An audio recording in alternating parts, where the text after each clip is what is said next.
हमने आपसे कहा था कि हर डिपार्टमेंट से और हर तरह के कलाकारों से और कौन कौन एक्ट कर रहे हैं हर से मैं आपको मुलाकात कराऊंगा। तो ख़ास मुलाकात मैं आपको कराने जा रहा हूँ इसी वेब सीरीज़ नून रोटी के एक जो 4 लीड कर रहे हैं उसमें से एक ख़ास कलाकार से, जो मुंबई टू दिल्ली स्ट्रगल करते हुए, दिल्ली टू मुंबई और पूरे बिहार में भी फ़िलहाल स्ट्रगल कर रहे हैं। इन्होंने क्या क्या किया है, अभी तक यहाँ तक कैसे पहुँचे हैं और क्या रहा है सफ़र, आइए इनसे आपको मिलवाते हैं। ख़ास तौर से ये नून रोटी के लिए अभी वर्क कर रहे हैं, दरभंगा में आए हुए हैं। दरभंगा के चारों तरफ माहौल बना हुआ है नून रोटी का, तो आइए इनसे बात करते इस मौके पर। सर, आप सबसे पहले आप अपना नाम बताएं।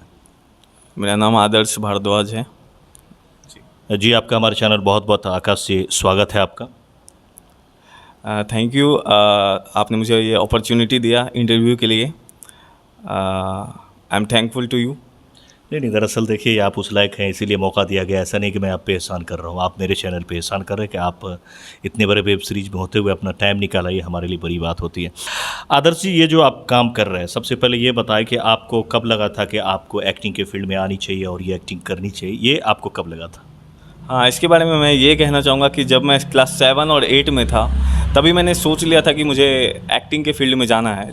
तो 7-8 साल में आप सोचने लायक हो गए थे? नहीं, क्लास 7 और 8 में था मैं, 7-8 साल नहीं। जी जी। और आई वॉज 16। तो कहीं ना कहीं मेरे मन में था कि मुझे इस लाइन में जाना है, but I was not sure कि मुझे एक्टिंग ही करना है। मैं तभी डांस किया करता था और स्कूल में पार्टिसिपेट करता था, स्कूल के नाटक में पार्टिसिपेट करता था, उसके जो भी ओकेजनल शोज़ होते थे, परफॉर्मेंस होते थे, वो किया करता था। But I was pretty sure कि हाँ, मुझे एक्टिंग फील्ड में जाना है। तो कहीं ना कहीं जब 10वीं कंप्लीट किया तो मेरे पिताजी ने मुझे इंजीनियरिंग के लिए कोटा भेज दिया।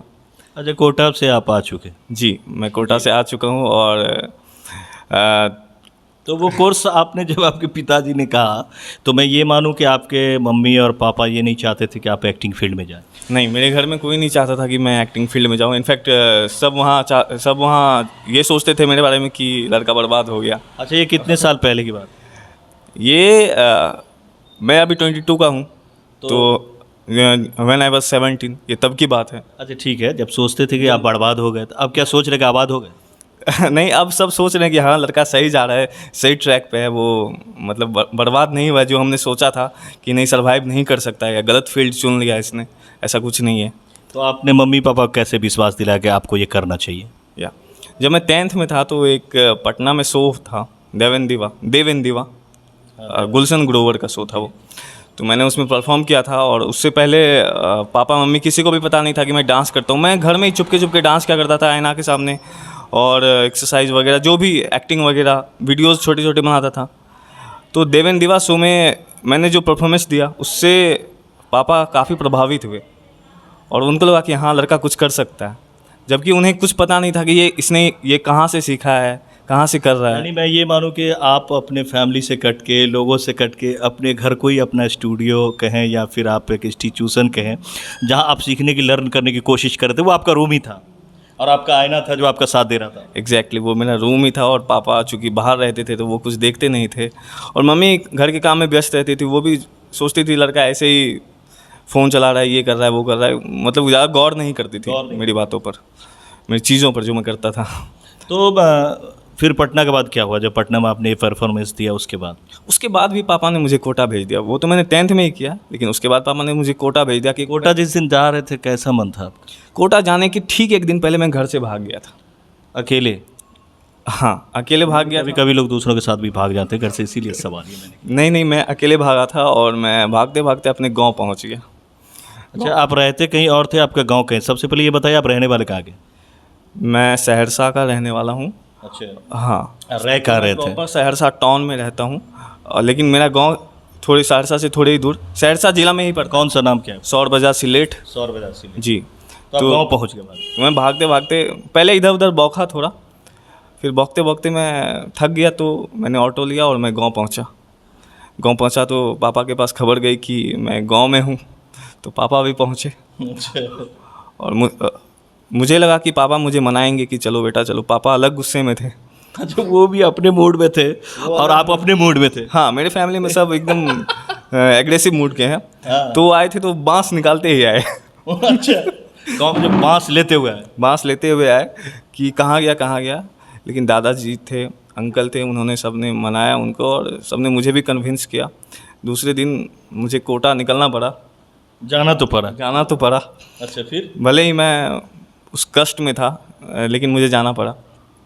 लेकिन जब मैं कोटा गया तो मम्मी भी मेरे साथ थी। अच्छा अच्छा। मम्मी मेरे साथ थी ताकि पापा को ये था कि ये लड़का कहीं भटक ना जाए, भाग ना जाए। भाग ना जाए। अच्छा। तो मम्मी मेरे साथ जब तक रही तब तक बहुत अच्छा रहा सब कुछ, बहुत अच्छा परफॉर्मेंस, क्लास में परफॉर्मेंस अच्छी रहती थी मेरी, कोटा में भी। जिसको मतलब पढ़ाई भी आपकी अच्छी थी। पढ़ाई मेरी अच्छी थी, इसलिए तो ओब्वियसली इसलिए पापा ने मुझे इंजीनियरिंग करने को भेजा था। पढ़ाई मेरी अच्छी थी, 97% मेरे को 10th में आया। हालांकि मुझे पढ़ाई नहीं करना था, बिल्कुल पढ़ाई में रुचि नहीं थी। तो पढ़ाई बस एजुकेशन लेना था इसीलिए बस, नहीं तो ये नहीं था कि चेक करके कुछ करना है। नहीं, मुझे एक मिनिमम एजुकेशन जो ज़रूरी होती है लोगों के लिए वो चाहिए था। चाहिए हाँ, वो चाहिए था। उसके बाद कोटा में? कोटा में क्या हुआ कि जब तक मम्मी रही तब तक तो सब कुछ बहुत अच्छा रहा, लेकिन जब मम्मी आ गई तो मेरा वही हाल हुआ कि मैं 3 दिन तक रूम में बंद रहा। कुछ नहीं कर। कुछ मैक्सो वैक्सो भी खा लिया था। अच्छा। हाँ, मैक्सो वैक्सो, डिप्रेस्ड हो गया था एकदम, फ़ोन वोन तोड़ दिया था कि मुझे एक्टर बनना है, मुझे डांसर मुझे एक्टर बनना है। यहाँ क्यों भेज दिया गया, मैं क्यों पैसे खर्च कर रहे हैं इस चीज़ पे, पढ़ाई पे। एक्टिंग पे खर्च करते तो मैं कुछ कर सकता था, जी जी ऐसा। क्योंकि मुझे विश्वास था खुद पे कि जब ये इन लोगों ने मुझ पे ध्यान नहीं दिया, मैंने बहुत कुछ कर लिया। मैंने घर में एक आईने के सामने बहुत कुछ सीख लिया, और सच में मैंने बहुत कुछ तो सीख कोई लिया। सिखाने वाला हो तो कुछ और हो सकता है। हाँ, कोई सिखाने फिर वाला। क्या हुआ आगे? फिर क्या हुआ कि कोटा में जब मैं डिप्रेस्ड हो गया, ये फ़ोन वोन तोड़ दिया, तो फिर पापा ने कांटेक्ट किया, समझाया बुझाया, तो फिर से मेरी पढ़ाई कंटिन्यू रही। उन्होंने कहा कि 11th 12th कैसे भी कर लो कोटा से, ज़रूरी नहीं कि पैसे खर्च हुए तो उसकी फ़िक्र करो, तुम पढ़ने के लिए हो तो पढ़ाई करो, उसके बाद जो करना है तुम वही करना। तो फिर मुझे भी एक सुकून मिली कि 11th 12th करने के बाद मैं दिल्ली निकलूँगा और फिर वहाँ पे करेंगे। लेकिन मेरे मन में था कि अगर मेरा रिज़ल्ट अच्छा हुआ तो पापा मुझे फिर से पढ़ने के लिए बोलेंगे। यहाँ लोग चाहते हैं कि रिजल्ट बढ़िया हो, और ये क्या सोच रहे थे? देखिए यही होती है, जब आपके अंदर में कोई चीज़ पनपती रहती है ना, तो वो जब तक फूट के बाहर नहीं आती है कुछ ना कुछ चलता रहता है। ज़रा गौर से सुनिएगा एक एक बात इनकी। जी। तो ठीक है, वहाँ पे मैं कैसे भी काटता रहा वो टाइम। और हाँ, कुछ प्रोग्राम भी किए वहाँ पे, मैंने कुछ शोज़ भी किए हाँ, वहाँ। वो तो कॉलेज वगैरह में तो होता ही रहता है। हाँ, वहाँ पे कोटा में सिटी मॉल है, हाँ, और वहाँ पे काफ़ी लोग थे। तो मैंने वहाँ पे डांस किया था और वो काफ़ी पसंद किया गया था। मुझे वीवो की तरफ से एक हेडफोन मिला था गिफ्ट में। तो मैं वहाँ काफ़ी इंस्पायर्ड हुआ कि मैं अभी भी मेरे अंदर है, बचा हुआ है, मुझे इसको दबाना नहीं है, मुझे इसको ज़िंदा रखना है। तो फिर 11th कर लिया। लेकिन 11th के बाद ये भी था कि 12th करने के लिए, 12th भी कोटा में ही करूँगा। लेकिन 11th करने के बाद कुछ दिन की छुट्टी में आया तो गया ही नहीं, गए नहीं। नहीं गया। और वो जो चल रहा था कि ज़्यादा नंबर ना आ जाए, जी, आप जो सोच रहे थे कि ज़्यादा नंबर ना, मार्क ना आ जाए। नहीं गया। तो फिर पटना शिफ्ट हुआ। जी। पटना भी एक इंजीनियरिंग कॉलेज में पापा ने करा दिया एडमिशन, इंजीनियरिंग इंस्टीट्यूट, सॉरी।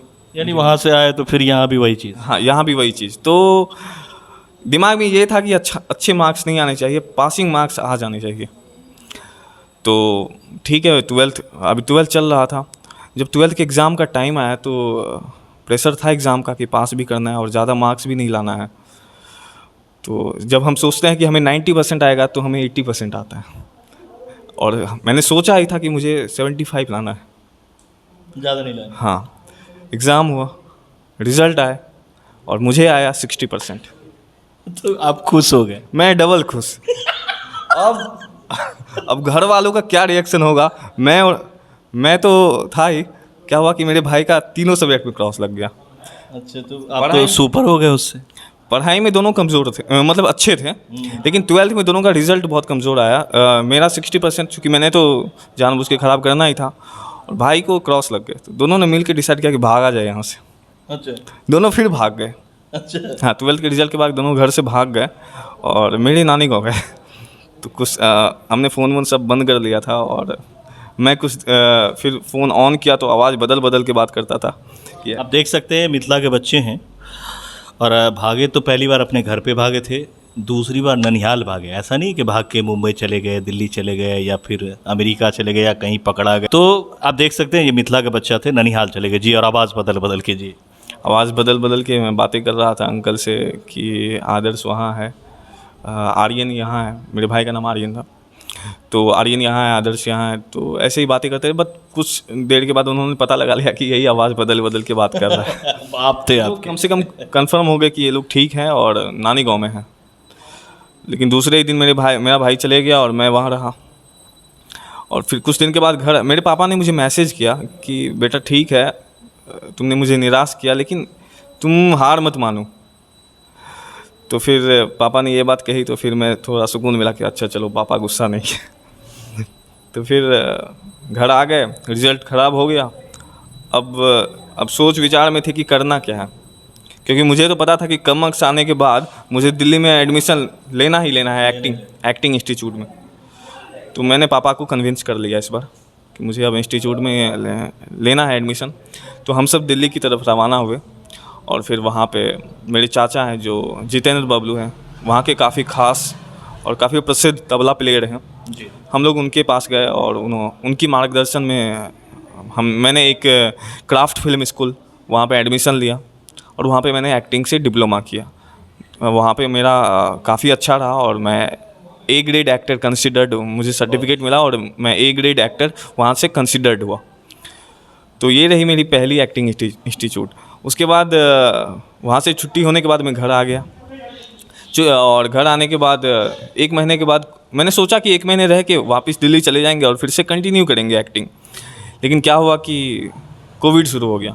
ये 2019 की बात है, जब पहली बार कोविड आया। कोविड शुरू हो गया, उसके बाद क्या करे भाई क्या करे। सब कहते थे एक्टिंग सीख के आए हो, एक्टिंग सीख के आए, कुछ करो। हाँ, यहाँ बैठे क्यों रहते हो। तो क्या करे भाई, चलो एक फ़िल्म बनाते हैं। अच्छा, उस कोविड टाइम में सोचा फिल्म बनाते हैं। हाँ, फिल्म बनाते हैं। कुछ मुझे तो कुछ आता होता, मतलब फिल्म अगर एक्टिंग की बात करें तो वो तो ठीक है, डायरेक्शन नहीं है। डायरेक्शन, एडिटिंग, स्क्रिप्टिंग, ये सब मुझे कुछ ज़्यादा नॉलेज नहीं थी तभी। लेकिन मैंने गहरी मंथन की उस पर, यूट्यूब वीडियो वगैरह देखा और डायरेक्शन, राइटिंग वगैरह सब कुछ के बारे में थोड़ी थोड़ी जानकारी ली। और उसके बाद मैंने एक कहानी लिखी जो कि प्रेमचंद के कफन से काफ़ी इंस्पायर्ड थी।